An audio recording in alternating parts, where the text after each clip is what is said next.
Am I on? I hope that I'm on. Can you hear me, Duma? All right. Ladies and gentlemen, thank you very much for your presence. Let me first introduce the leadership of Parliament that is on the stage, that will be engaging with your good selves, the members of the media invited today. It must again be readjusted for the speaker when she comes. Wish to introduce the Speaker of the National Assembly, Mayor Nosibuye Mapisa Nkula, the Chairperson of the National Council of Provinces, Ndade Amos Masondo, the Deputy Speaker of the National Assembly, Ndade Lechisa Zenodi, the Deputy Chairperson of the National Council of Provinces, Mayor Sylvia Lucas, the Secretary to Parliament, Ndade Xolile George. I also wish to recognize the speakers of the various legislatures, provincial legislatures, who are in attendance, who were present for the Speakers Forum that preceded this press conference. Thank you very much. I wish to just indicate that the presiding officers have called you here to give you a briefing just a day before the BRICS Parliamentary Forum on the content, the state of readiness of hosting the BRICS Summit, and how the next 2 days, the 27th and the 28th, will unfold with regard to this important event that is historically being held in South Africa and hosted by the South African Parliament. So without any waste of time, I'm going to invite the Speaker of the National Assembly to present a statement on behalf of the presiding officers, and then we will deal with the questions from the media present here and virtually.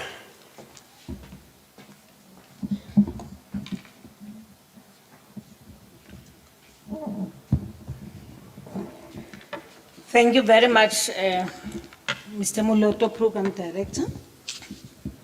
Let me start by thanking all members of the media for attending this media launch of the BRICS Parliamentary Forum that is taking place tomorrow, the 27th and 28th of September 2023, here at the Emperor's Palace, Johannesburg.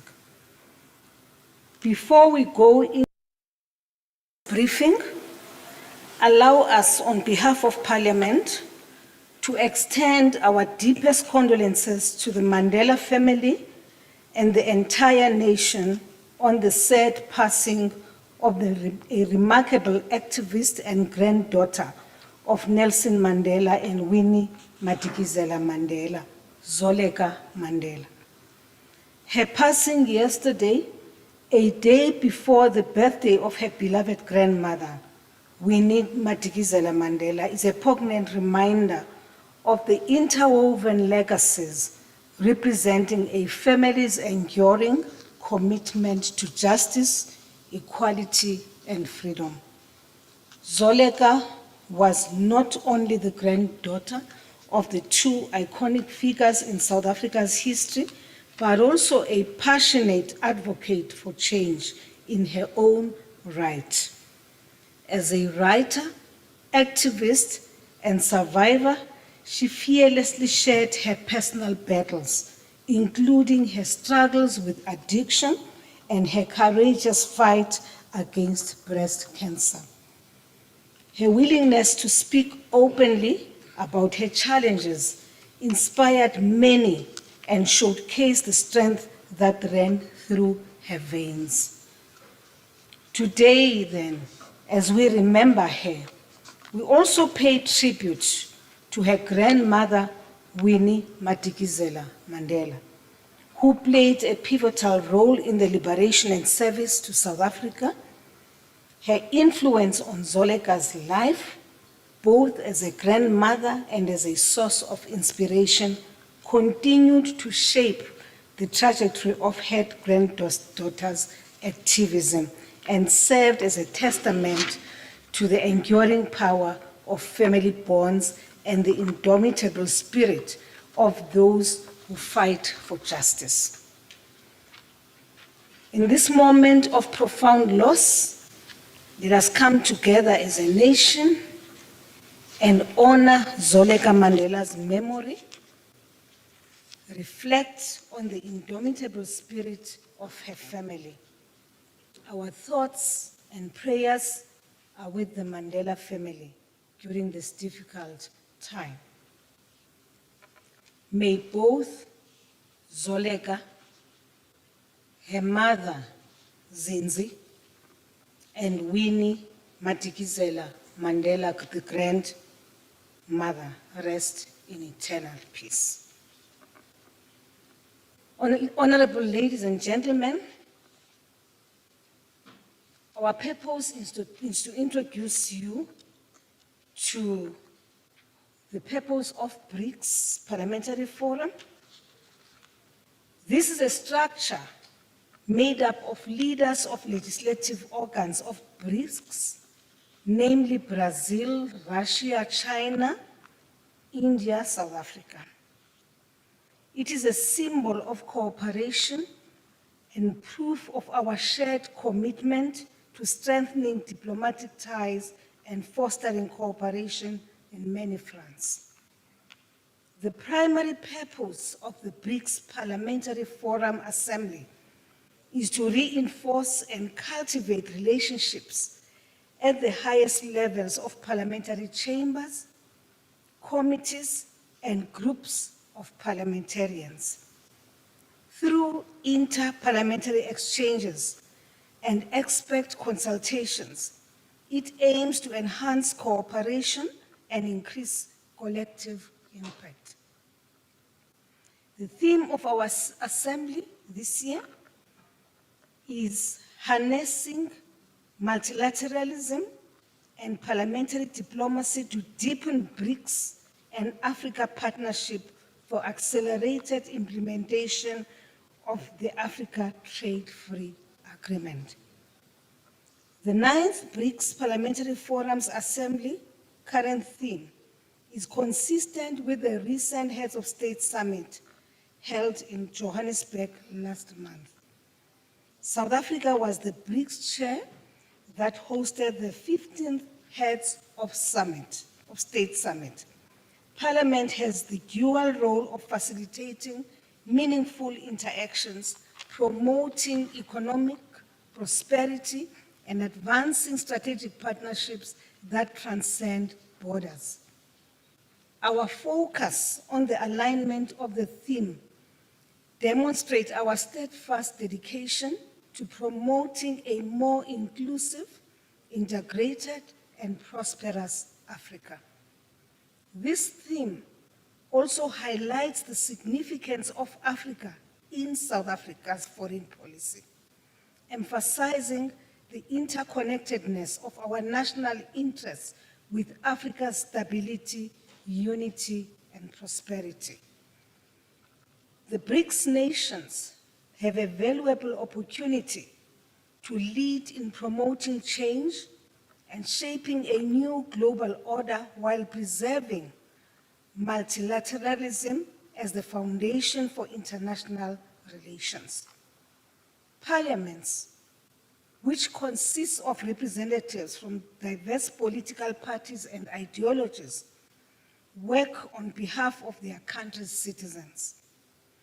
By participating in groups such as the BRICS Parliamentary Forum, parliaments can help ensure that the aspirations and desires of their people are met. South Africa's membership in BRICS has been beneficial as it allows us to have a united voice in promoting a world order based on mutual respect and equal sovereignty amongst nations. Being a part of BRICS is essential for South Africa, as it offers concrete advantages in areas such as research, innovation, energy, health, and education cooperation. Hosting the BRICS Summit presents an opportunity for South Africa to gain benefits as it increases South Africa's involvement in global matters, especially when it comes to reforming multilateral institutions. The platforms created by BRICS allow for the exchange of best practices, knowledge, and expertise, including the use of innovative technologies to accelerate the country's industrialization in line with the Fourth Industrial Revolution goals. Additionally, BRICS serves as a platform for sharing and learning and is receptive to new ideas and directions. The summit aimed to find solutions for a sustainable energy transition that can benefit people's lives and livelihoods, including those in industries like mining. Now, alignment with the 15th BRICS Summit. Creating synergies between the 15th BRICS Summit and the 9th BRICS Parliamentary Forum themes not only assist with clear communication of South Africa's common position and also cooperation vision during the BRICS presidency, but will also ensure continuity and consistency in the work of BRICS. Through the BRICS Parliamentary Forum, member parliaments have a critical role of overseeing legislative actions and monitoring executive branch decisions. To effectively carry out this responsibility, lawmakers scrutinize the outcomes of the heads of state summit to allow them to keep track of the implementation decisions and ensure they benefit the citizens of their respective countries. Adhering to the principle of chairmanship rotation, South Africa took from China the chairmanship from the 1st of January 2023. Now, what is the format of the BRICS Parliamentary Forum Summit Assembly? Since the inaugural BRICS-PF meeting, which was held in Moscow, Russia in 2015, the forum's meetings have been held parallel to the BRICS Heads of State Summit or on the sidelines of the Inter-Parliamentary Union meetings. As much as this was convenient and saved time and resources, it did not give the BRICS Parliamentary Forum the necessary recognition it deserves. This also diminished its stature as an equally important structure within the BRICS family. That is why we deemed it fit to hold this meeting separately from other meetings in order to give it the significance it deserves, guided by the principles of separation of powers. The Assembly meeting starts tomorrow, the 27th of September, with a keynote address by the Speaker of the National Assembly of Parliament of the Republic of South Africa, and a debate on the outcomes of the 15th BRICS Summit Heads of State. Also expected to take place on the second day, the 28th of September, is the signing of a memorandum of understanding amongst the countries following the breakaway commissions to discuss the following: BRICS and Africa partnership, BRICS energy issues, climate change and legislative mobilization in BRICS countries, and BRICS peace and security. Over 250 delegates are anticipated to attend the assembly, with several critical outcomes expected, including the formal establishment of the BRICS Parliamentary Forum through the signing of a memorandum of understanding, the issuance of the declaration or outcome document outlining our shared vision, a decision on establishing the BRICS Parliamentary Forum Secretariat, and most importantly, a strengthened BRICS identity with increased people-to-people exchanges. We've received confirmation that all BRICS member nations, including the new prospective members in the BRICS Plus, will be participating at this BRICS Parliamentary Forum. And these will include the Republic of Brazil, Russian Federation, Republic of India, People's Republic of China. Amongst the invited dignitaries, we can also confirm the attendance of the former Speaker of the National Assembly, Ms. Bimbete, and then His Excellency, Dr.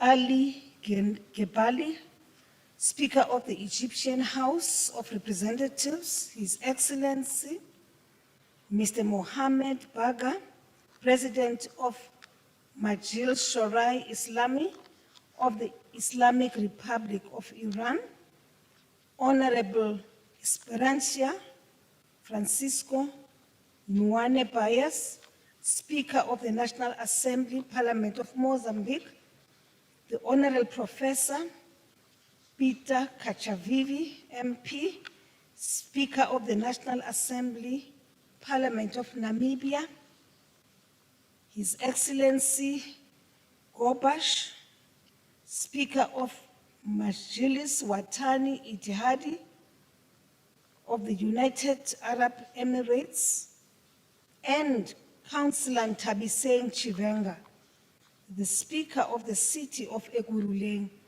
Metropolitan Municipality.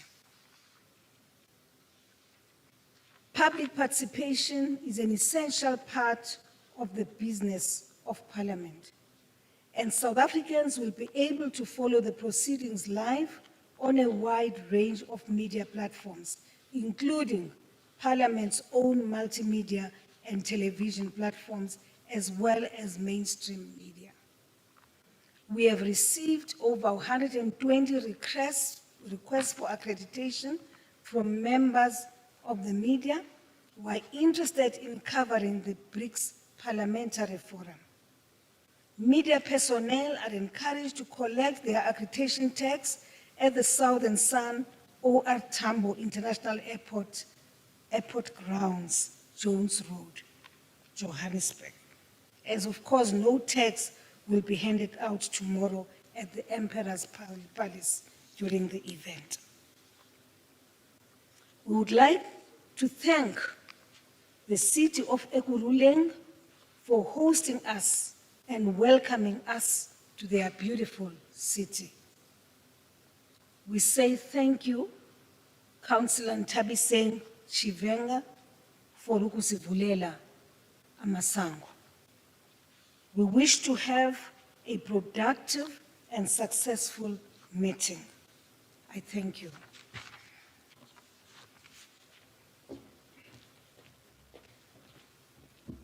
Thank you very much, Honorable Speaker. I believe that the statement is being distributed to the media present here, and that it will also be sent electronically on the WhatsApp group and also by email. Are there any questions from the members of the media?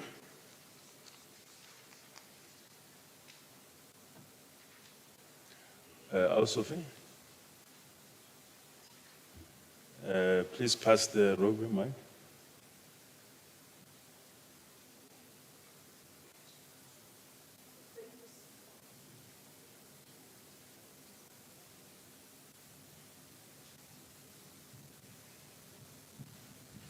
Thank you so much. Sophie Mukwena from the SABC. Madam Speaker, in relation to issues that are likely going to dominate the discussions, can you take us through in terms of current global issues that are likely going to dominate the discussions? I know that in relation to the World Parliamentary Forum, the last time we spoke, you spoke about a team of members of parliament who were appointed or were requested by that forum, the global forum, to look at the war in Ukraine. And you were supposed to report back in terms of a follow-up meeting that was supposed to happen before even the BRICS summit. In relation to this BRICS Parliamentary Forum, are we likely going to see that issue being discussed? And how far is that process of the World Parliamentary Forum in relation to intervention with the aim of bringing the warring factions to the negotiating table? Thank you very much. Any other question? Kaya? Hi, good day. It's Kyle Kumala here from SABC News.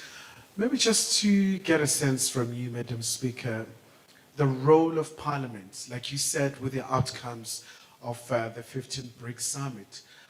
What should the parliaments do in terms of making sure that the executive, they're held accountable in terms of making sure that we do see the very all-important decisions, being implemented in terms of the multipolar world? Thank you. Thank you very much. Any other question? I don't see any other question, Speaker. It's the role of Parliament in the multipolar world and also the work of the Interparliamentary Union Task Force, which you are a member of, regarding Ukraine and Russia matter. Thank you very much. I need to first correct something, Mulotlo, which is that the Deputy President will be opening the summit, the Parliamentary Forum tomorrow. The first question is, okay, let me start with the role of Parliament. You know that our role in the main is to develop legislation, it is to exercise oversight, but also to ensure that there is public participation in everything which legislatures do. So obviously, one of the key issues which will be discussed tomorrow is how then, as Parliament, do we exercise effective, not just oversight, effective oversight? How do we ensure that our pieces of legislation are pieces of legislation which are progressing, which are advancing and enhancing democracies in the world? Now, I mentioned earlier on that there are decisions, obviously, which were taken by the heads of state. One of the things we do, and we have an obligation to do as members of Parliament, is to scrutinize the decisions taken by heads of state and follow up to see whether, in fact, these decisions which they take year in, year out are in fact implemented, and whether the decisions are in fact in the interests of the people of the countries they represent. I'm sure you are aware that there are several issues. There's a whole lot of things which are impacting on the different geopolitical groups. As Sophie raised earlier on, the issue of the war in Ukraine. I can't imagine that they would have met and not discussed that particular issue. However, I do want to present the side of Parliament. I don't want to speak on behalf of the executive. And that is, yes, there is a task force which was appointed in March last year 2022, and I am part of that task force.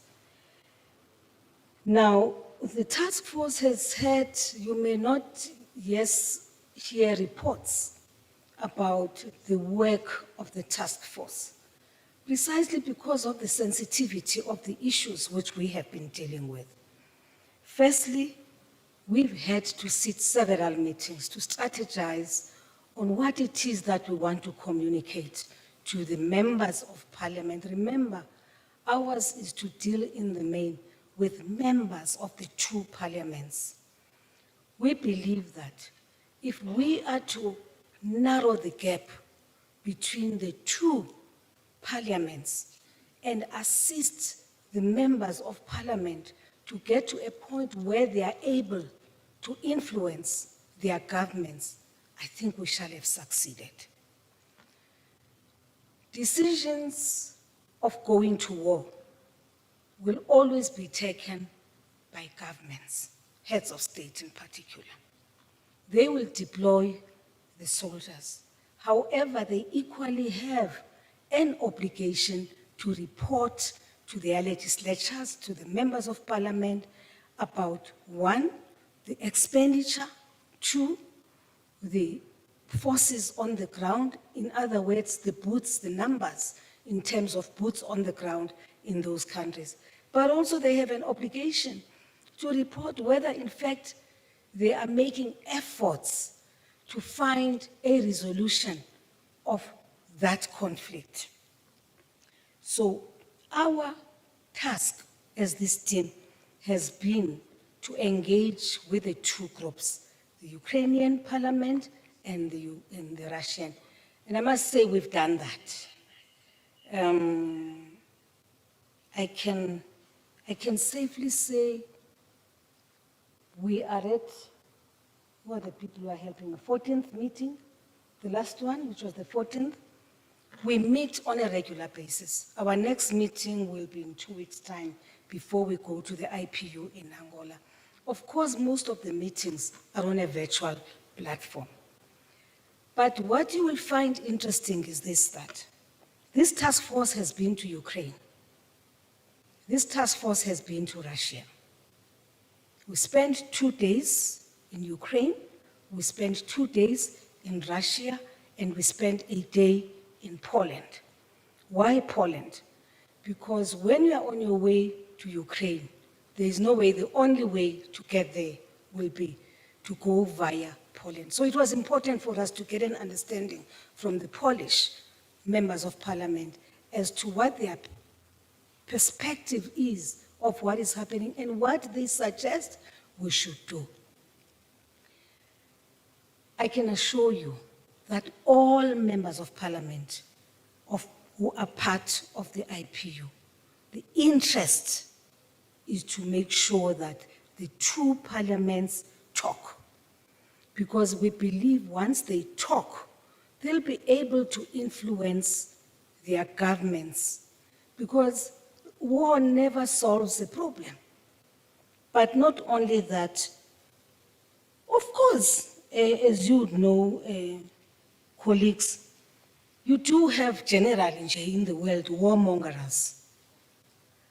People who do not see the reason to drive a peaceful process to a resolution of a challenge. No. You do have mongerers, those who will say every day, I have A, I can give you B, I can give you C in order to intensify the war. But the position of the task force and the position of the IPU has always been that number one will be to bring these groupings together, let them talk. By the way, we've made an effort. Besides the many meetings we've had separately with them, in one of the meetings in Bahrain, I think Bahrain, we tried to bring the two groups under, because that's what we're working for now, not to talk to them separately. The intention now is to bring them under the same roof and engage and understand where the issues are. But also, it is important for all of us to appreciate that The Ukrainian-Russian conflict is a conflict which stems back to 9-10 years ago. But of course now people are rushing and all of us are, continue, you fight, we'll give you this, no, continue. But the people who are destroyed in the process are the ordinary citizens.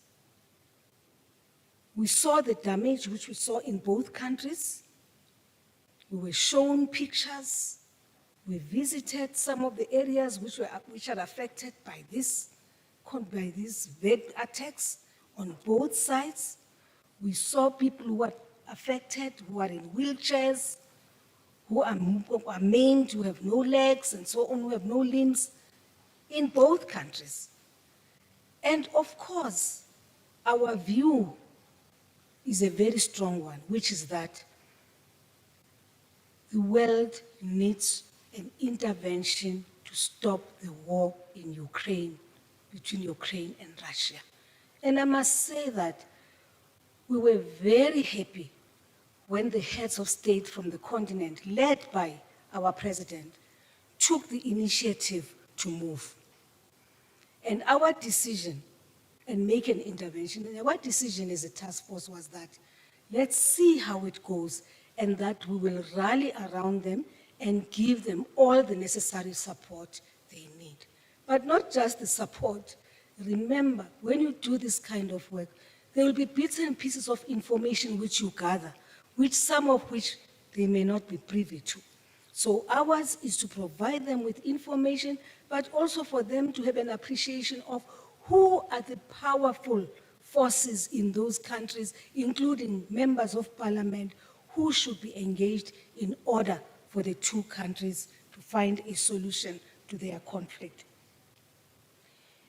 As I step down, you may be aware that there has been an exchange of prisoners. It may not be at a large scale, but may I just inform you that the people who came out with the idea of starting first with an exchange of political prisoners, particularly the soldiers, prisoners of war in a sense, it is the task force. Because we started by saying, because remember, we were dealing with people who are very hostile on both sides, who were very extremely suspicious of the task force, because each group believes that, well, you may be supporting that group instead of supporting them. But we made it very clear that we are not in Ukraine and Russia to take sides in their conflict. Ours as members of parliament is to bring together the parliamentarians, is to narrow the gap so that they in turn can influence the budget in their countries. Because at the end of it, the people who must pass the budget which you will spend on a war, it is your members of parliament. So we said, let's talk, let's engage. You have the power. And that power which you have, you can use by cutting down or by stopping government from spending its resources on a war, on matters which could have been long resolved. So the exchange of prisoners, I mean, it's not something that's being talked much about, but we pride ourselves as the task force that we were the ones who said, let's start with one small thing, and that is something that will impact positively on the morale of the two nations, on the mothers of the soldiers who were being held prisoners. So there are a whole lot of things. Obviously, there's a process by the heads of state, and I must say that I was personally very excited when the heads of state went there. Because remember, it's a no-flying zone. It's a no-flying zone. So from Poland, you drive for 5 hours to the no man's land, and from there you are on a train the whole night for 15 hours to Ukraine. The same applies going back. It is another 15 hours and another 5 hours driving to Poland. It is a very, very risky exercise. But I'm very proud that our heads of state from the African continent decided that they would be the first ones to undertake that long journey, which is very risky, to a point where you are from point A to the last, you only have soldiers, depending on which part. If you enter Poland, Russia from in Poland, it's the Polish soldiers. If you enter Ukraine, it's the Ukrainian soldiers. If you go to Russia, it is the Russian soldiers, because they too understood and appreciated the risk which we were taking. So I think that we should commend the decision of the heads of state of the African continent. And I would hope that as we go to Angola now in October as the IPU, that with the further discussions that we are engaging in, that we'll be able to advise them on what next to do. Because this thing has been going on for a long time. It has been going on for a long time. The conflict, the tension may continue, but let us remember that at the end of it all, it is civilians who suffer the most. Thank you.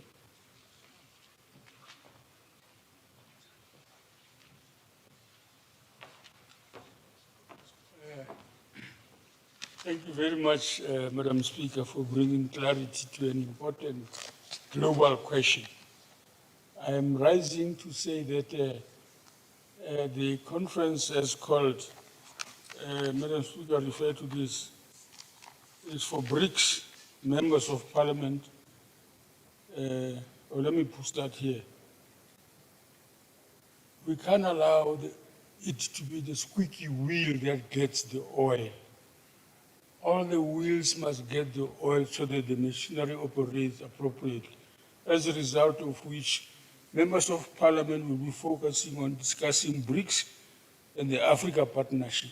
It's an important regional integration strategy for the African continent, and the energy crisis that is partly also occasioned by the conflict Madam Speaker spoke with clarity on.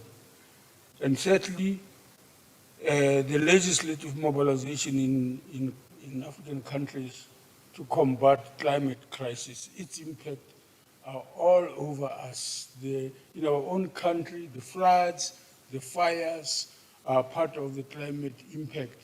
And so that's the commissions, when they report back, it will be on those issues, as well, finally, as well as peace and security. It's not just the figural one, especially the Ukraine-Russia issue, but also in the continent. There are flare-ups that relates to problems of peace and security. West Africa in the continent, for example, is the one confronting with the biggest impact of crisis, and therefore, to the extent that these matters of peace and security can be contributed to by the collective of BRICS countries here. So it's going to be an important issue, so that we would like to suggest that let's hear what members of Parliament, including those who are going to be formally joining later, say about what we have on the table after a round-robin discussion of the agenda.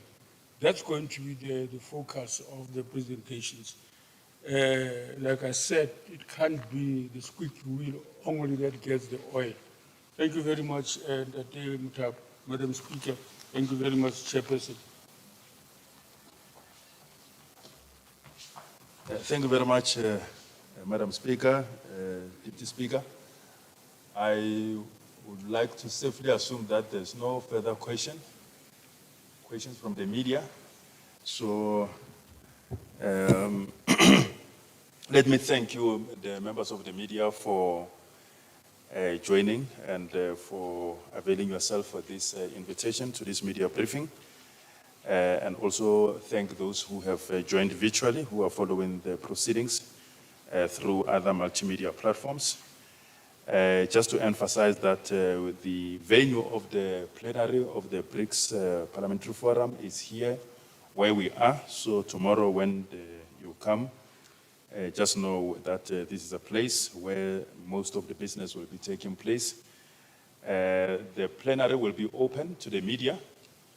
It will only be commissions, which will be taking place on the second day from the morning to midday that will be close to the media. But when they come back to report to the plenary, you will continue with the free coverage of that through the plenary.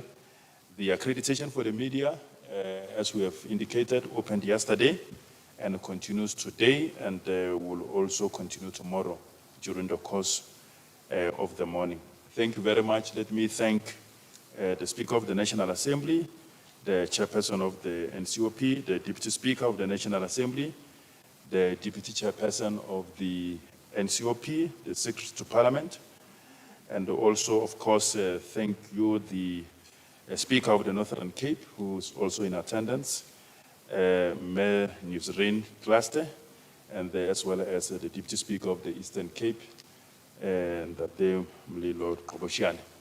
Thank you very much, colleagues. Thank you very much for your attendance. The press conference is closed.